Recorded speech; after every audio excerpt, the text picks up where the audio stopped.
সমুদ্রের ফেনার মতো হাজিদের সামনে বিশ্বনবী সাল্লাল্লাহু আলাইহি ওয়াসাল্লাম ইতিহাসের কালজয়ী এক ভাষণ দিয়েছিলেন। হাজার হাজার বছর পেরিয়ে গেলেও আজও পর্যন্ত, এবং আজ পর্যন্ত নয়, শুধু কিয়ামত পর্যন্ত এই ভাষণের তাৎপর্য, প্রয়োজনীয়তা কখনো ফুরিয়ে যাবে না, শেষ হবে না। বরং ঝঞ্ঝাযুক্ত এই পৃথিবী যতদিন গড়াবে, যত মাস গড়াবে, যত বছর গড়াবে, যত বেশি কিয়ামতের দিকে মানুষ এগিয়ে যাবে, তত বেশি রাসূলুল্লাহ সাল্লাল্লাহু আলাইহি সাল্লামের সেই ঐতিহাসিক ভাষণ মানুষকে মনে করিয়ে দিবে কতটা তাৎপর্যপূর্ণ ভাষণ ছিল, অনুসরণীয় অনুকরণীয় ভাষণ ছিল, কি পরিমাণ প্রয়োজনীয় কথা এবং পয়েন্টগুলো সেখানে বিশ্বনবী সাল্লাল্লাহু আলাইহি সাল্লাম নোট করেছে।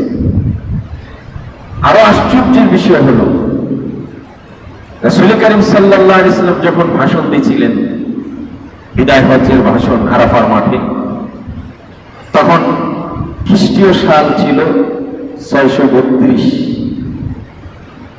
বর্তমানে আমরা 2024 পার করছি, প্রায় 1,500 বছর। 632 থেকে নিয়ে আজ পর্যন্ত যে পয়েন্টগুলো বিশ্বনবী সাল্লাল্লাহু আলাইহি সাল্লাম সেদিন আলোকপাত করেছিলেন, মার্কিং করেছিলেন, পৃথিবীর বর্তমান জাতিসংঘ এরও অনেক পরে, প্রায় 1945 সনে, এই কিছুদিন আগে 1945 সনে তারা জাতিসংঘ সনদ বানাইল, সারা পৃথিবী কিভাবে চলবে, রাষ্ট্রগুলোর কোন কাঠামোতে, কোন মৌলিক কার্যবিবরণীতে রাষ্ট্র চলবে, এর জন্য জাতিসংঘ সনদ নির্মাণ করেছে। আশ্চর্যের বিষয় হলো, যেই পয়েন্টগুলো বিশ্বনবী সাল্লাল্লাহু আলাইহি ওয়াসাল্লাম 1000 বছর পূর্বে আরাফার মাঠে ভাষণে তিনি বলেছিলেন, নির্দেশনা দিয়েছিলেন, সেই পয়েন্টগুলোকে সূত্র ধরে, পয়েন্টগুলোকে তারা সামনে রেখে জাতিসংঘ সনদ আজ থেকে কয়েক বছর আগে তারা বানায়। তাহলে বুঝাই যায় যে কথাগুলো পৃথিবীর মানুষ 1000 বছর পরে বুঝেছে, সেগুলো 1000 বছর আগেই বিশ্বনবী হুঁশিয়ার করেছে। সুবহানাল্লাহ। সুতরাং একথা বলা বাহুল্য, রাসূল করিম সাল্লাল্লাহু আলাইহি ওয়াসাল্লামের আরাফার মাঠের সেই দিনের বিদায় হজ্জের ভাষণটা প্রত্যেকটা মুসলমান, ম্যান টু ম্যান, প্রতিটা পরিবার, প্রতিটা সমাজ, প্রতিটা সংস্থা, প্রতিটা দেশ, প্রতিটা দায়িত্বশীলের পড়া, বোঝা এবং সর্ব জায়গায় বাস্তবায়ন করা, এটা আবশ্যক, অত্যাবশ্যক। আজ জাতিসংঘ আমাদেরকে মৌলিক যে পয়েন্টের উপর জাতিসংঘ সনদ রচিত হয়েছে, সেটা হলো মানুষের জান মাল, জীবন এবং অর্থের নিরাপত্তা। এই দুইটা পাশে ছিল, আরেকটা পয়েন্ট ছিল নারীদের অধিকার প্রতিষ্ঠা। এই তিনটা মৌলিক পয়েন্ট ধরে এই জাতিসংঘের সনদ রচিত হয়েছে। যদিও মুখে বা কলমে, কাগজে তারা এই পয়েন্টগুলো নোট করেছে এবং মানুষকে বোঝাচ্ছে যে আমরা জাতিসংঘ রচিত হয়েছি মানুষের জান মাল, জীবন এবং অর্থে এবং নারী অধিকার প্রতিষ্ঠার জন্য। কিন্তু বাস্তবে সারা পৃথিবীর মানচিত্রের প্রতি যদি আমরা খেয়াল করি, পৃথিবীর প্রত্যেকটা দেশে দেশে মানুষের জীবনহানি হচ্ছে, সম্পদ লুট হচ্ছে, নারীর অধিকার বিঘ্নিত হচ্ছে। সেই জাতিসংঘ কার্যকর কোনো ভূমিকা রাখতে পারে নাই।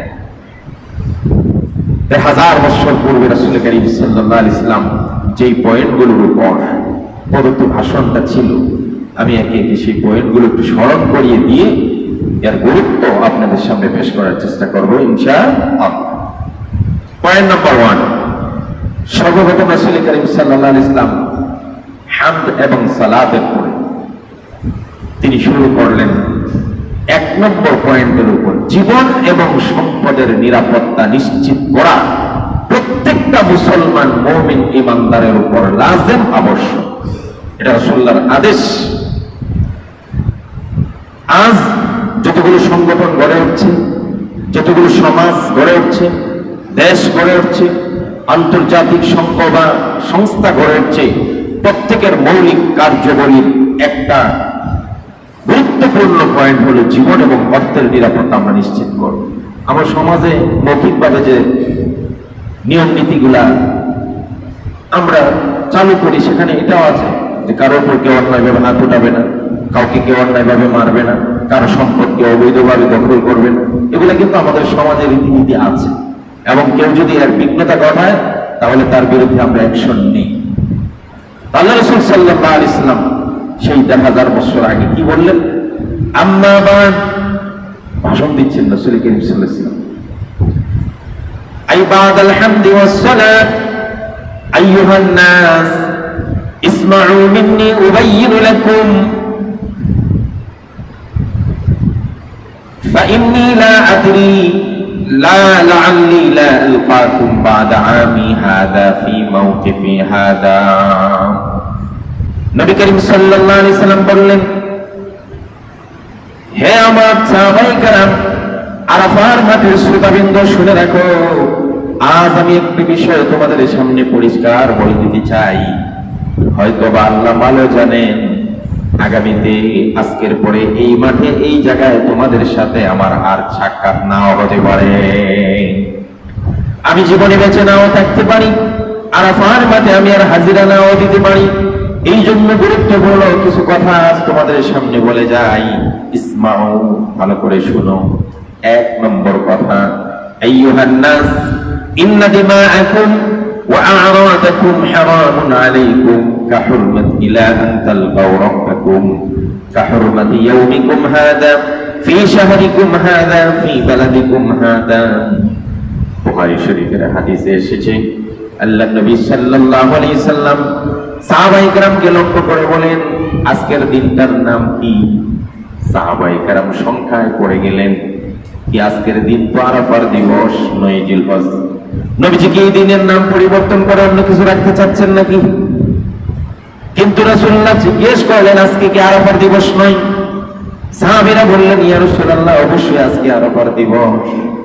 এরপর রাসূলুল্লাহ বললেন, এই মাসটার নাম কি? নবীজি বললেন, আজকে কি জিলহজ মাস নয়? সাহাবীরা বললেন, ইয়া রাসূলুল্লাহ, আজকে জিলহজ মাসের দিন। নবীজি জিজ্ঞেস করলেন, এই শহরটা কি মক্কা নগরী নয়? সাহাবীরা বললেন, অবশ্যই এই শহরটা মক্কা নগরী। এবার বিশ্বনবী সাল্লাল্লাহু আলাইহি সাল্লাম বললেন, ইন্না দিমাআকুম ওয়া আমওয়ালাকুম ওয়া আ'রাদাকুম বাইনাকুম হারামুন ইলা আন তালকাউ রাব্বাকুম কাহুরমাতি ইয়াউমিকুম হাযা ফি বালাদিকুম হাযা ফি শাহরিকুম হাযা। ও আমার সাহাবীরা, আজকের আরাফার দিনটা যেমন সম্মানিত দিন, মর্যাদাপূর্ণ দিন, আজকের মাসটা জিলহজ মাস যেভাবে সম্মানিত মাস, আজকের এই শহর মক্কা নগরী যেমনটা সম্মানিত মর্যাদাপূর্ণ, আল্লাহর সাথে সাক্ষাৎ হওয়ার মৃত্যুর আগ পর্যন্ত তোমাদের কাছে তোমাদের অন্য এক ভাইয়ের রক্ত, তার সম্পদ, তার মর্যাদা এবং তার মাল তোমাদের কাছে মর্যাদার সম্মানের, একে অপরের জানমাল কখনো অবৈধ পন্থায় দখল করা অথবা হস্তক্ষেপ করা তোমাদের জন্য হারাম। পরিষ্কার উদাহরণ আর দৃষ্টান্ত দিয়ে বললেন, হজের দিন যেভাবে কেউ কাউকে মারে না, হজের দিন যেভাবে কারো সম্পদ আত্মসাৎ করে না, হজের মাসে যেভাবে কেউ কারো উপর অন্যায় করে না, মক্কা নগরীতে যেমন কেউ কারো উপর হত্যার মারপিট করে না, ঠিক কিয়ামত পর্যন্ত আল্লাহর সঙ্গে সাক্ষাৎ হওয়া পর্যন্ত মক্কা নগরী যেমন হারাম, আরাফার মাঠ যেমন হারাম, জিলহজ মাস যেমন হারাম, তোমাদের পরস্পরের রক্ত, মান, সম্মান এবং অর্থ, মাল সবকিছু তোমাদের অপরের জন্য হারাম।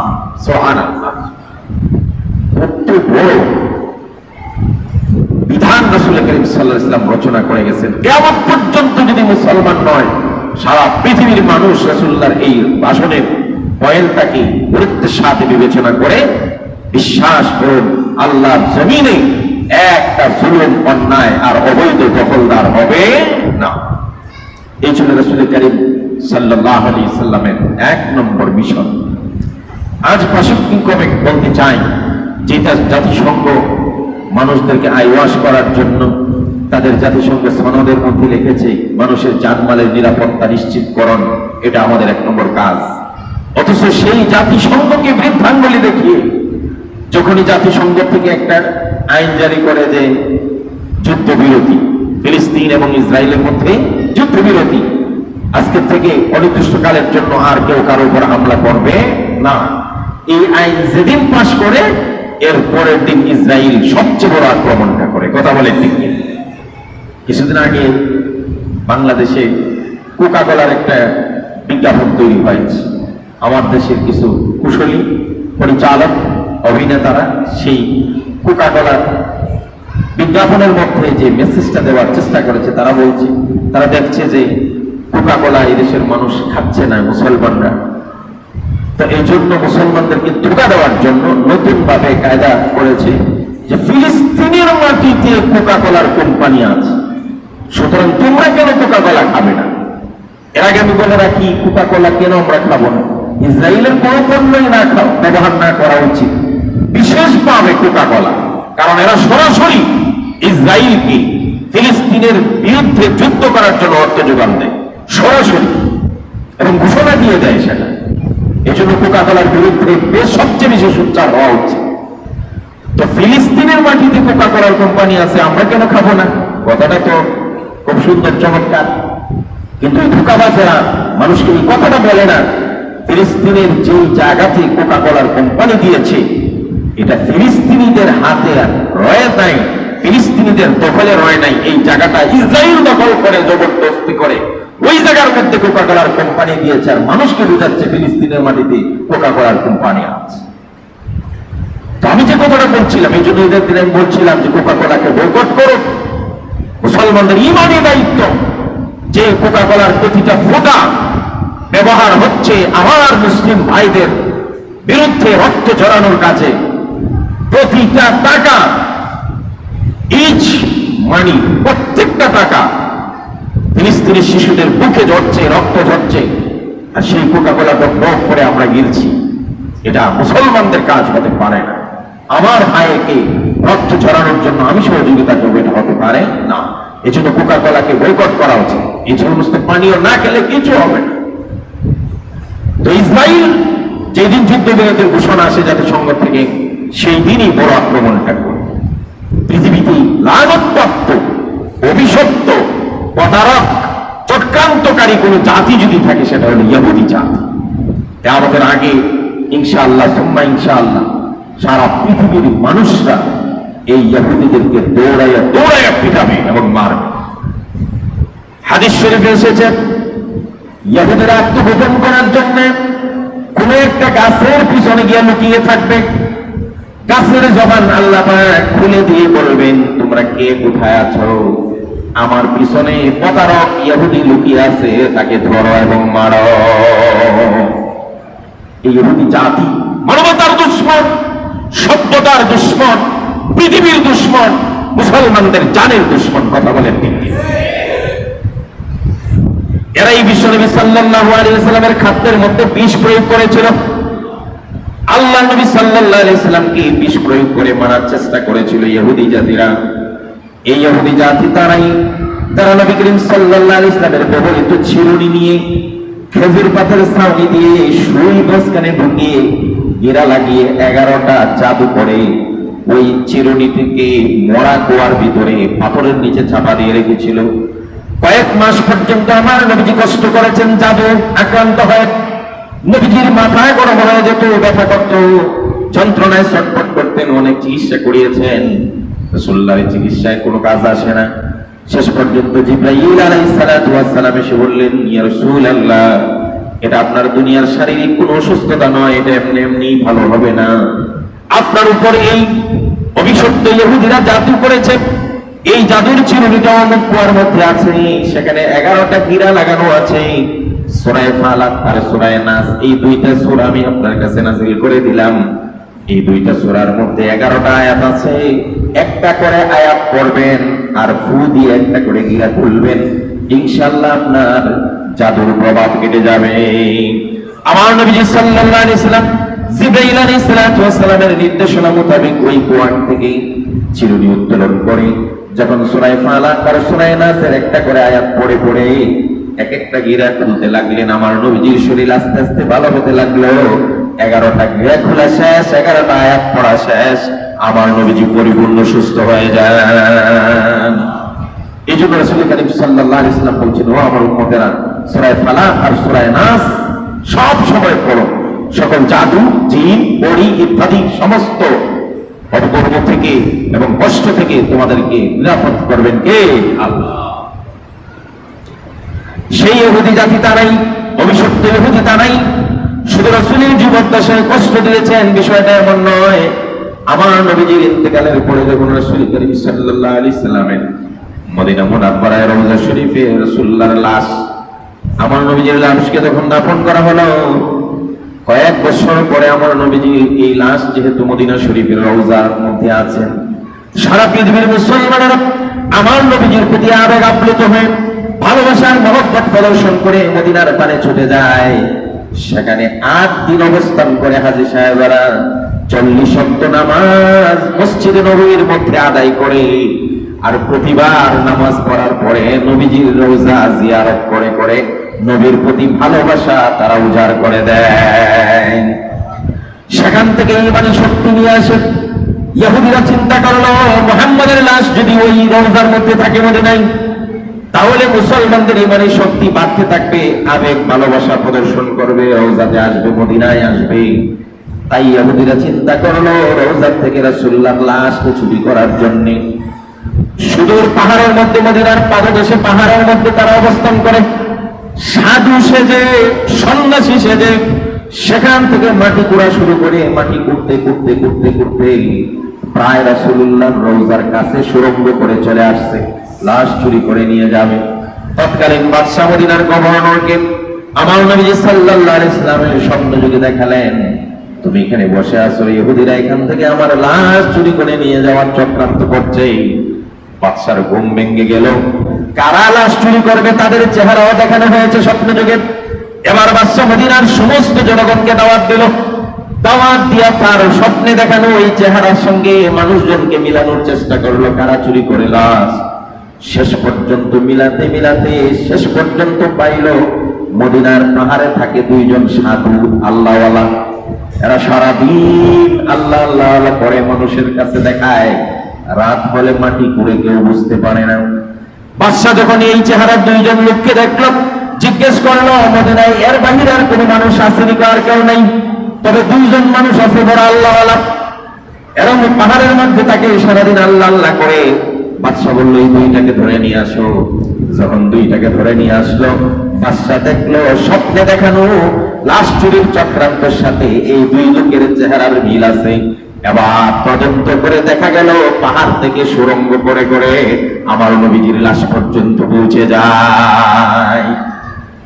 আর কয়েকটা দিন পাইলে শুনলাম লাশকে সেখান থেকে চুরি করে হয়তো বঙ্গোপসাগরে অথবা আরব সাগরে ফেলে দিত, এরপরে মুসলমানদেরকে চ্যালেঞ্জ করতে তোমাদের নবীর লাশ কিনে নেয়। এই হলো ইহুদি জাতি, এই হলো বর্বর ইহুদি জাতি, চক্রান্ত করে জাতি। এজন্য এদেরকে বলা হয় মানবতার দুশ্মন, সভ্যতার দুশ্মন, পৃথিবীর দুশ্মন, মানুষের দুশ্মন। এরা রক্তপাত ঘটাচ্ছে। আর আজ থেকে 1500 বছর পূর্বে আমার নবীজি সাল্লাল্লাহু আলাইহি ওয়াসাল্লাম বলেছেন, তোমাদের উপর তোমাদের ভাইয়ের রক্ত, টাকা, জান, মাল সব হারাম। নাম্বার 2 নম্বর পয়েন্ট, বিশ্বনবী আরাফার মাঠে বিদায় হজ্জে বললেন, সমস্ত রক্তপাত বন্ধ, প্রতিশোধ বন্ধ, যে যাকে আগে হত্যা করেছে সব বন্ধ করে দাও। এইভাবে যদি সিলসিলা জারি থাকতে থাকে যে আজকে আমার বংশের লোককে হত্যা করেছে, কালকে তোমার প্রতিশোধ করে তোমার বংশের লোককে হত্যা করো, পরের দিনে আবার হত্যা হবে, এরপরে আবার হবে, এইভাবে প্রতিশোধের নেশায় রক্তপাত করতেই থাকবে।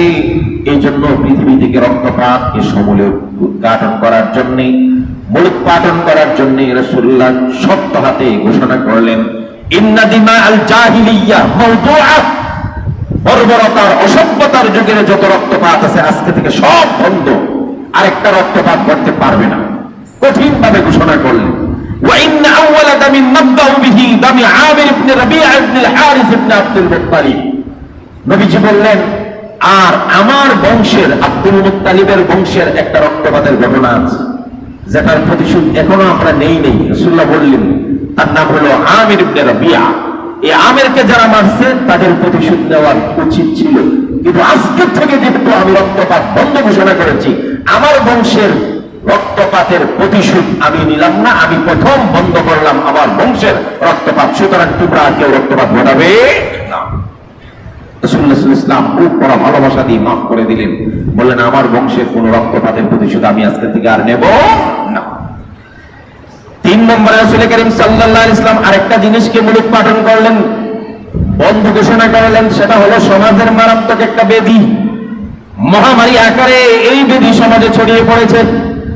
শুধু আজকে নয়, আগের থেকে নিয়ে এই ব্যাধিটা চলতেছে। এটা মহামারী আকার, এটা সাধারণ অসুস্থতা নয়, এটা কিয়ামত পর্যন্ত এই মহামারী আকারে এই ব্যাধিটা ছড়িয়ে পড়ছে সমাজের রন্ধ্রে রন্ধ্রে। আর এই সমাজের ধনীরা আঙ্গুল ফুলে, কিছু ধনীরা আঙ্গুল ফুলে কলা গাছ হচ্ছে, আর বাকি অবশিষ্ট ফকিররা দিন দিন আরো ফকির হয়ে যাচ্ছে। কথা বলেন ঠিক কিনা? সেটা কি? সেই ব্যাধির নাম, সেই মহামারীর নাম হলো সুদ। রাসূল করিম সাল্লাল্লাহু আলাইহি ওয়াসাল্লাম সুদ প্রথাকে বিদায় হজ্জের ভাষণে সমূলে চিরতরে রহিত করে দিয়ে গেছে। ও মুসলমান, যে নবীর সুপারিশের কামনা করি, আমরা আশা করি, তামান্না করি, কিয়ামতের দিন তিনি সুপারিশ করবেন, তার হাতে হাউজে কাউসারের পানি আমরা গ্রহণ করব, জান্নাতে যাব। সেই নবী সুদ প্রথাকে, সুদকে সমূলে উৎপাদন করে রহিত করে দিয়ে গেছে। রাসূল করিম সাল্লাল্লাহু আলাইহি ওয়াসাল্লাম বলছেন, ওয়া ইন্না রিবাল জাহিলিয়্যাহ মাউদুর, জাহিলি যুগের থেকে নিয়ে যত সুদ প্রথা চলে আসছে সব স্টপ, আজকে বন্ধ করে দাও, আর কোন সুদ প্রথা চলবে না। ওয়ালাকিন্না লাকুম রুউস আমওয়ালিকুম, তবে মূল পুঁজি তোমরা পাবে। কেউ যদি তোমরা সুদ লাগিয়ে থাকো, তোমার যে মূল ঋণটা ছিল, মূল পুঁজিটা, সেটা পাবে, কিন্তু লভ্যাংশ আজকে থেকে স্টপ। লা তাজলিমুনা ওয়া লা তুযলামুন, তোমাদের উপর জুলুম করা হবে না, তোমরাও কারোর উপর জুলুম করবে না। ওয়া কাযাল্লাহু আন্নাহু লা রিবা, আর এটা আল্লাহর ফয়সালা, আজ থেকে সুদ চলবে না। আজকে থেকে কি চলবে না? এবং রাসূল করিম সাল্লাল্লাহু আলাইহি ওয়াসাল্লাম যদি বন্ধ ঘোষণা করে ক্ষান্ত হন নাই, তিনি বলেন, ওয়া ইন্না আউওয়ালা রিবান আবদাউ বিহি আমিল আব্বাস ইবনে আব্দুল মুত্তালিব, আমার চাচা আব্বাস ছিলেন মদিনা মক্কার বড় একজন ধনী, একজন ব্যবসায়ী মানুষ, তিনি অনেক সুদ লাগিয়েছিলেন। আমি আমার চাচার সমস্ত সুদ, আব্বাস রাদিয়াল্লাহু তাআলা আনহু যতজনের কাছে সুদ লাগাইছেন আর যতজনের কাছে টাকা পাবেন, আমি নবী সবার আগে আমার চাচার যাবতীয় সুদকে আজকে মাফ করে দিলাম। রাসূল করিম সাল্লাল্লাহু আলাইহি ওয়াসাল্লাম এই সুদ প্রথাকে সমূলে উৎপাদন করে রহিত করে বন্ধ করে দিয়ে গেছেন। যে সুদ হলো সামাজিক ব্যাধি, সুদ হলো চরিত্র হননের বড় হাতিয়ার, সুদ হলো এমন বিধ্বংসী একটা হাতিয়ার, সুদ হলো আল্লাহর সঙ্গে জিহাদ করার নামান্তর, সুদ হলো আপন মায়ের সঙ্গে জিনা করার নামান্তর। অথচ মানুষ অনায়াসে অবলীলায় কোন ধরনের প্রয়োজন ছাড়াই শখের বসে আজ সুদ গ্রহণ করছে, আর সুদ নিচ্ছে আর দিচ্ছে, দিন দিন ব্যবসা চালিয়ে যাচ্ছে। আহারে সুদ, এমন টাকার মধ্যে দ্রুত নিক্ষেপ করা উচিত যেই টাকা অবৈধ পন্থায় আল্লাহর সঙ্গে যুদ্ধ ঘোষণা করে উপার্জন করতে হয়। এর চেয়ে নিকৃষ্ট, এর চেয়ে বাজে আর নাপাক কোনো অর্থ হতে পারে না। মুসলমান আজ শখের বসে সুদ লাগাইতেছে, আর দিন দিন টাকা বাড়াইতেছে, সম্পদ বাড়াইতেছে, অট্টালিকা বাড়াইতেছে। তোমাদের সে মাল, তোমাদের যে সম্পদ, কিয়ামতের দিন সর্প আকার ধারণ করে উপর্যুপরি দংশন করতে থাকবে, আর বলতে থাকবে, আমি তোমার সে অবৈধ মাল, আমি তোমার সে অবৈধ সম্পদ। বিশ্বাস করবেন, কিছু পাপ আছে শুধু আখিরাত ধ্বংস করে তা নয়, দুনিয়া ধ্বংস করে। সুদ মানুষের জীবনে কারো না কারো সর্বনাশ ডেকে আনবেই আনবে, আপনার না হোক আমার, আমার না হোক আরেকজনের। এটা হলো একটা পাপ, যে পাপ মানুষের জীবনে ধ্বংস টেনে আনে, মানুষের পরিবারকে তছনছ করে দেয়। সুদ এমন একটা পাপ, মানুষের জীবনের ইতিহাস, ঐতিহ্য, মান, সম্মান সব উন্নীত করে দেয়। এর মধ্যে একটা পাপ হলো সুদ। এর মধ্যে আরেকটা পাপ নাম হলো জুয়া। যাকে জোয়ার ছোঁয়া পেয়েছে তাকে শেষ না করে জোয়া